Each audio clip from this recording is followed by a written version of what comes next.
Can you Oh connect yeah, it absolutely, to a book absolutely. that that you wrote early called The Ethical Dimensions of Marxist Thought, where you actually said that Marx, and I actually really love that Marx gives us a materialistic angle, like, hey, this isn't because people are being grumpy or whatever. There's actually economies in place and interests in place. I love that. But then at the same time, of And he's course, right about and he's that in terms of 100% operations of right. power. Oh yeah, operations of power and structures and institutions, absolutely.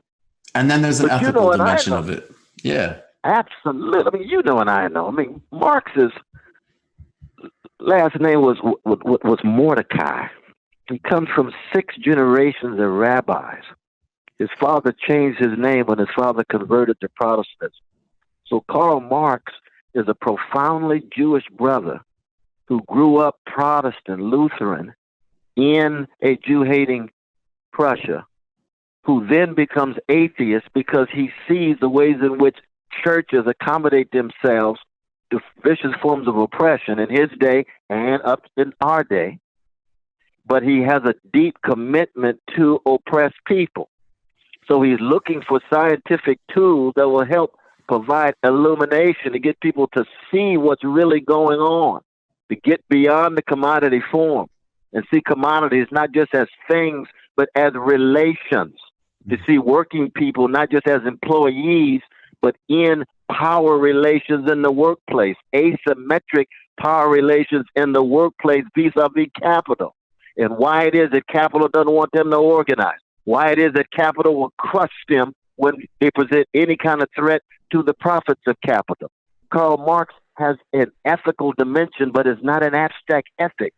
It's a deep concern tied to freedom. And he gets it from Schiller's letters on aesthetic education. He gets it from Hegel. He gets it from, he himself was a poet. He wrote magnificent volumes of poetry to Sister Jenny, who was his wife, who was upper class, and he had to marry across class lines, and her family never wanted to come close to him and so forth. So he's got this romantic sense tied to vision, imagination, transformation.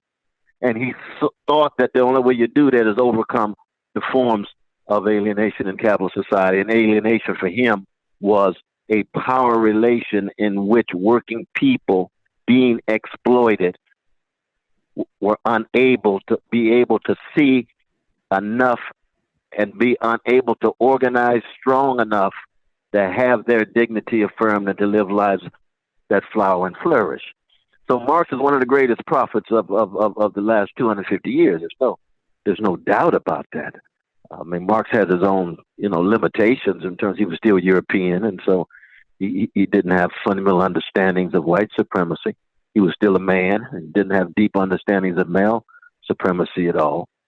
And he didn't see religion having the real possibilities for prophetic and progressive possibility. When he looked at religion, he just saw opiate of the people. See, so when he looked at religion, he didn't see Daniel Berriman. He didn't see Dorothy Day. He didn't see Martin Luther King Jr. He didn't see Rabbi Heschel.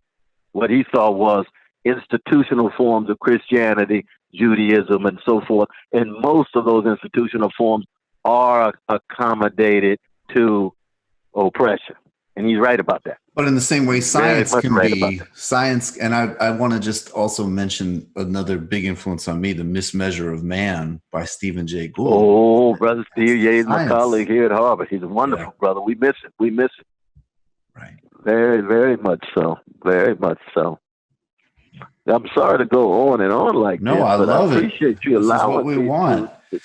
No, indeed. I appreciate this because, I mean, it's the kind of engagement that you have with the right-wing brothers in your marvelous text that just recently appearing, that you want to take people on based on argument, evidence, ideology, their own myopia, their own cowardliness, their own caricatures of strong men and women that they concoct in order to think they put forward strong arguments, and then think that they're not accountable, that they're not answerable. You say, no, I'm going to be Socratic.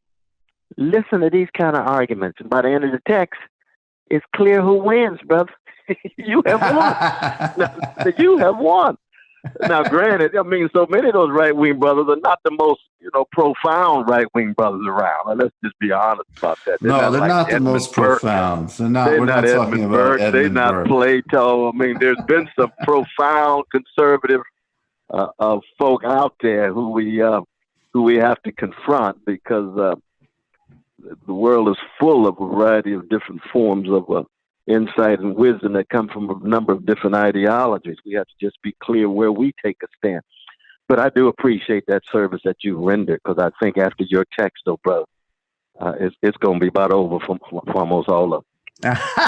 Well, that's a great honor. Let me just say, could you I hope that you will join us again. I will send you Chronics, and could you leave us with, and I know that you want to be very clear that Trump has got to go. And I think I just want to let know the folks that have any ambiguity about that, at least hear what, I want to be clear in representing what Dr. West is saying. But could you leave us with one daily dying note, something we could take with us in our own daily death? Oh, no, it would be a blue note. And the blue note was always tell the truth at any cost. Bear witness to love with all the risk, and then intervene in a situation not of your making where you have to work with what you got. You see, that's what Bessie Smith did. And that's what Howlin' Wolf did. They always told the truth. They bore witness to the love inside of them. They always knew they had to work with what they got. No matter what kind of guitar they had, no matter what club they were, they're going to still be true to themselves. They're not going to pose and posture. I was just talking to my dear brother, Bootsy Collins. Love that brother. We worked on the album together, Funk Capital of the World. He got a new album coming out. He's one of our great geniuses. I want to hear that. And the fundamental thing is you can't fake the funk. We can't have phonies. People posing and posturing. They're one thing and they're not something else. That's what we love about blues folk. That's what we love about Malcolm and Fannie Lou and Martin. They said what they meant what they said. And that's what we have to have. And so even in this moment in which we have to have anti-fascist coalition, anti-fascist practices, anti-fascist text, anti-fascist sensibilities and what have you, just don't lie to the people. Don't lie to yourself. And we're all hypocrites, but we're not all gangsters. well, as long as you got standards, that's exactly right.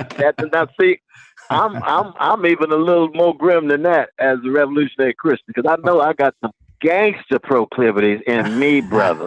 Oh, Lord. I'm telling you, I was a gangster before I met Jesus, and now I'm a redeemed revolutionary Christian with gangster proclivities.